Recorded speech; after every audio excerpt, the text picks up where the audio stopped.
Ya, Assalamualaikum warahmatullahi wabarakatuh. Kita ketemu lagi di pertemuan kedua di mata kuliah pembelajaran digital. Di pertemuan kedua ini kita akan belajar mengenai komponen komputer ya. Tujuan dari pembelajaran sekarang yaitu setidaknya Anda mengetahui komponen-komponen komputer itu apa saja. Kemudian Anda mengetahui atau memahami tepatnya fungsi-fungsi dari komponen komputer ya. Sebagai pengantar, Ibu sampaikan Anda sebagai guru ya ataupun sebagai pendidik tentunya perlu menyiapkan siswa agar mengenal penggunaan teknologi komputer ya. Apalagi mengenalkan teknologi komputer pada anak usia dini ya, itu akan mendorong anak itu lebih berani menggunakannya ya. Di masa depan mereka akan lebih mampu menguasai teknologi yang diperlukan untuk mendukung di dalam menyelesaikan tugas dan pekerjaan ya. Jadi sejak usia dini itu Anda sebagai calon guru untuk anak usia dini itu harus mampu ya mengenalkan literasi ICT kepada anak sehingga mereka tidak akan takut untuk menggunakannya. Nah, untuk mencapai sasaran tersebut tentunya Anda sebagai guru dituntut untuk mengetahui atau memiliki kompetensi literasi. Jadi literasi itu tidak hanya aksara ya, tidak hanya huruf atau angka, tapi komputer literasi juga diperlukan ya. Apa itu komputer literasi? Komputer literasi dapat dikatakan sebagai pengetahuan dan keterampilan dalam menggunakan komputer dan juga kemampuan di dalam mengajarkan teknologi tersebut kepada peserta didik ya. Jadi nanti biarkan anak itu melakukan atau mengeksplorasi ya untuk mempelajari perangkat komputer. Tentunya karena masih anak usia dini perlu dibimbing untuk mengenal lebih lengkap, lebih lanjut mengenai komponen-komponen komputer. Nah, komponen komputer apa yang akan kita bahas di pertemuan ini? Nah, ada 3 komponen utama yang akan kita bahas, yaitu hardware yang kita kenal dengan perangkat keras, kemudian software yang kita kenal dengan perangkat lunak, dan yang terakhir adalah komponen brainware ya, yang kita kenal dengan istilahnya perangkat otak ya. Nah, kita akan bahas yang pertama yaitu tentang komponen perangkat keras atau hardware.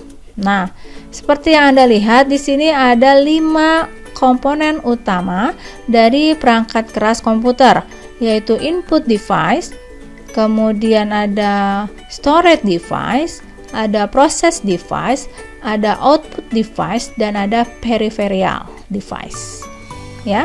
Kita bahas yang pertama ya, yang input device. Nah, input device ini dapat dikatakan sebagai perangkat yang digunakan untuk memasukkan data. Nah, data ini macam-macam ya. Data yang bisa diolah dalam komputer itu bisa berupa teks, bisa berupa gambar, bisa berupa suara, ya, video, ya, jadi macam-macam datanya ya. Jadi memasukkan data ke dalam komputer yang kemudian diolah oleh prosesor, ya, oleh proses device, nah ya, untuk menghasilkan sebuah informasi yang nanti ditampilkan melalui output device. Nah, ya, jadi semuanya saling berhubungan. Contoh input device itu banyak. Ya, nah Ibu kasih contoh 2, yaitu yang sering yang Anda gunakan yaitu keyboard dan mouse. Kalau dikatakan apa itu keyboard? Nah, Anda bisa menjelaskan keyboard itu bisa dikatakan sebagai papan ketik komputer yang terdiri dari tombol-tombol seperti huruf, alfabet, angka, dan beberapa perintah lainnya khusus untuk komputer. Ya, kemudian kalau mouse, nah itu bisa dikatakan sebagai perangkat penunjuk yang berfungsi memasukkan data dan perintah ke dalam komputer. Ya, mouse. Ya, seperti itu ya. Ini contohnya hanya 2. Nanti kalian cari sendiri contoh yang lain. Kemudian yang berikutnya ada output device. Nah, output device dapat dikatakan sebagai perangkat yang digunakan untuk mengetahui aktivitas yang dilakukan dalam komputer serta menampilkan informasi yang telah diolah. Perangkat ini sangat penting karena kalau tidak ada perangkat ini Anda ngapain itu nggak akan kelihatan ya. Anda ketik-ketik di keyboard yang nggak akan kelihatan apa yang Anda ketik kalau tidak ada monitornya. Ya, jadi monitor merupakan salah satu perangkat yang sangat penting agar mengetahui aktivitas apa yang dilakukan oleh Anda ya dengan menggunakan komputer. Kemudian selain ada monitor ya, di sampingnya ada printer. Nah, printer ini berfungsi untuk mencetak ya, atau bisa istilahnya tuh mengambil data elektronik yang tersimpan di dalam komputer yang kemudian dibuat salinannya dalam bentuk nyata. Ya, jadi ini contohnya tuh ada foto ya, foto dicetak gitu ya. Ya, seperti itu ya. Itu contoh untuk output device. Nanti Anda untuk yang lainnya bisa cari yang lain. Oke, berikutnya ada media penyimpanan sekunder atau yang dikenal dengan istilahnya storage device. Ya. Nah, storage device itu dapat dikatakan sebagai media penyimpanan dalam komputer yang sangat fleksibel dan bersifat non-volatil. Apa itu non-volatil? Yaitu tempat penyimpanan yang dimana datanya itu dapat ditulis atau dihapus ya. Kemudian jika tidak ada listrik atau kondisi off ya, nggak ada daya gitu sama sekali ya, tetap datanya itu tetap ada ya. Itu yang disebut sebagai non volatil ya. Jadi sebuah tempat penyimpanan yang datanya dapat ditulis atau dihapus, kemudian jika ada kondisi off, tidak ada listrik, tidak ada daya, data tersebut tetap ada. Itu yang disebut sebagai media penyimpanan sekunder atau storage device. Oke, berangkat ke yang tengah. Nah, ini Ibu naruh di tengah tuh nggak sembarangan ya. Kalian ingat kalau dalam sistem informasi itu ada istilah input, proses, output. Nah, ya, jadi prosesnya memang ada di tengah. Dia yang akan mengelola semua data yang sudah diinputkan oleh input device dan akan mengeluarkan data ya yang telah diolah ke dalam output device. Jadi input, proses, output. Nah, ini contoh proses device saya Ibu kasih contoh adalah Central Processing Unit atau yang Anda kenal dengan prosesor. Ya. Jadi prosesor itu dapat dikatakan sebagai perangkat yang merujuk pada perangkat keras komputer untuk memahami dan melaksanakan perintah-perintah yang diberikan oleh perangkat lunak. Ya, ini contohnya prosesornya Intel Core 2 Duo. Kemudian yang gambar di sampingnya itu motherboard atau yang dikenal dengan istilah papan induk. Ini juga merupakan perangkat utama dalam komputer. Perangkat utama dalam komputer atau yang dikenal istilah motherboard itu perannya sangat penting ya, sebagai tempat berbagai perangkat keras komputer. Ya, sehingga dengan motherboard ini semua perangkat dapat terhubung. Ya, jadi otaknya komputer itu ada di Central Processing Unit. Ya, otaknya komputer itu yang mengolah data yang tadi dimasukkan ya, kemudian diolah ya dengan arithmetical logic unitnya ALU lah istilahnya tuh ya, menghasilkan sebuah informasi output ya. Nah, ini contoh isi dari Central Processing Unit, tapi nanti banyak ya contoh-contoh proses device-nya itu pasti banyak contoh-contohnya ya. Oke, yang berikutnya yang terakhir adalah peripheral. Ya, ini adalah unit tambahan.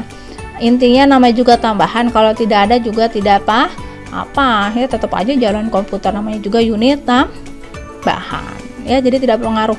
Kalau misalnya tidak ada USB ya nggak ada apa-apa, tetap aja jalan itu komputer ya. Jadi Ibu simpulkan dari gambar ini ada 5 komponen perangkat keras komputer: input device, kemudian proses device, output device, storage, dan peripheral yang memiliki fungsinya masing-masing ya, fungsinya masing-masing. Oke, kita lanjut ke yang kedua, yaitu klasifikasi perangkat lunak atau yang tadi Ibu sebutkan apa? Software ya. Jadi nama lain perangkat lunak bisa dikatakan sebagai software. Nah, di klasifikasinya di sini kita bagi klasifikasinya menjadi 4. Ada sistem operasi, ada program aplikasi, kemudian ada bahasa pemrograman, kemudian ada yang terakhir adalah utility ya. Yang pertama sistem operasi. Nah, sistem operasi itu sebuah perangkat lunak ya. Ini contohnya kalau Anda lihat itu ada Windows, Linux, kemudian DOS ya. Ketiga sistem operasi tersebut digunakan untuk menghubungkan antara user, software, dan hardware ya. Jadi sistem operasi ini lebih pada berfungsi mengendalikan sistem kerja yang mendasar sehingga bisa mengatur antara media input, output, prosesor, dan lain-lain lain. Ya. Nah, yang membedakannya apa antara Windows, Linux, Microsoft, MS-DOS? Nah, yang membedakannya adalah kalau Microsoft Windows itu tentunya tampilannya graphical user interface, ya. Kemudian kalau MS-DOS ya, DOS itu tampilannya tuh karakter user interface. Ya, jadi untuk menjalankan DOS masih menggunakan perintah-perintah huruf-huruf karakter. Beda dengan Windows yang sudah grafikal, jadi tinggal klik gitu ya, gambarnya tinggal klik nanti muncul. Nah, kalau Linux itu open source ya, jadi open source ya, tidak berbayar. Oke, itu contoh ya. Contoh dari sistem operasi. Kemudian berikutnya program aplikasi. Nah, program aplikasi ini perangkat lunak yang bisa Anda gunakan untuk melakukan pekerjaan khusus. Contohnya banyak ya, ini Ibu sampaikan yang Office-nya aja nih. Ada Word, ada Excel, ada PowerPoint. Masing-masing tentunya memiliki fungsinya masing-masing. Kalau Anda mau menulis buat dokumen ya pakai Microsoft Word. Kalau Anda mau hitung-hitung ya pakai Excel. Kemudian kalau mau presentasi seperti yang Ibu lakukan yang menggunakan PowerPoint ya. Oke, yang berikutnya ada bahasa pemrograman. Nah, untuk bahasa pemrograman itu, apa itu bahasa pemrograman? Apa itu istilahnya itu language program ya, yaitu perangkat lunak yang digunakan untuk membuat program komputer. Ya, jadi perangkat lunak ini digunakan untuk menerjemahkan instruksi-instruksi yang ditulis dalam bahasa pemrograman ke bahasa mesin sehingga nanti akan dipahami oleh komputer. Kalau bahasa pemrograman itu ada levelnya. Ya, Ibu kasih tahu ya, ada satu adalah level bahasa tingkat rendah atau yang dikenal dengan low level language. Nah, kalau bahasa tingkat rendah itu bahasanya lebih mendekati bahasa mesin. Jadi kalau bahasa mesin itu hanya mengenal bahasa biner. Bahasa biner itu apa, Ibu? Angka 0 dan 1, ya. Kemudian yang kedua, tingkat yang kedua itu lebih pada medium level language. Ya, nah kalau medium level language, ya itu bahasa pemrogramannya itu sudah tidak ke bahasa mesin, ya agak mudah dipahami. Ya, contohnya Fortran. Kemudian ada bahasa tingkat tinggi, high level language. Nah, untuk yang high level language ini betul-betul bahasa pemrograman yang mudah dipelajari karena mendekati bahasanya itu dengan bahasa kita. Ya. Seperti itu ya. Kemudian contohnya ada Python, ada C, dan ada Java. Mendekati bahasa kita sih seperti apa, Ibu? Nah, contohnya kalau di C itu ada perintah printf untuk mencetak. Kan sama kan print mencetak gitu ya. Sama sama kan kalau kita mengenal printf itu mencetak, jadi di bahasa C juga printf itu untuk mencetak. Ya, kemudian ada kita mengenal kata bahasa Inggris yaitu if itu kan jika ya. Nah, di bahasa pemrograman yang level tinggi, if juga digunakan untuk mengambil keputusan pakai jika. Misalnya, jika nilainya 70, maka Anda lulus. Nah, itu kan bisa dibikin programnya if, ya, menggunakan if. Jadi itu bahasanya tuh bahasa yang dikenal dan mudah dipelajari dan biasanya memang menggunakan bahasa Inggris. Ya, itu. Kemudian ada sih bahasa yang bahasa pemrograman fourth generation language. Ya, istilahnya 4GL, yaitu bahasa yang berorientasi pada objek yang disebut sebagai object oriented programming ya. Itu contohnya Visual C, Visual Basic dan sebagainya. Oke, yang terakhir. Nah, ini yang terakhir adalah utility, ya, perangkat lunak yang digunakan untuk menganalisis, mengkonfigurasi, mengoptimasi dan memaintenance komputer ya. Untuk virus juga bisa nih pakai Norton antivirus ya. Seperti itu.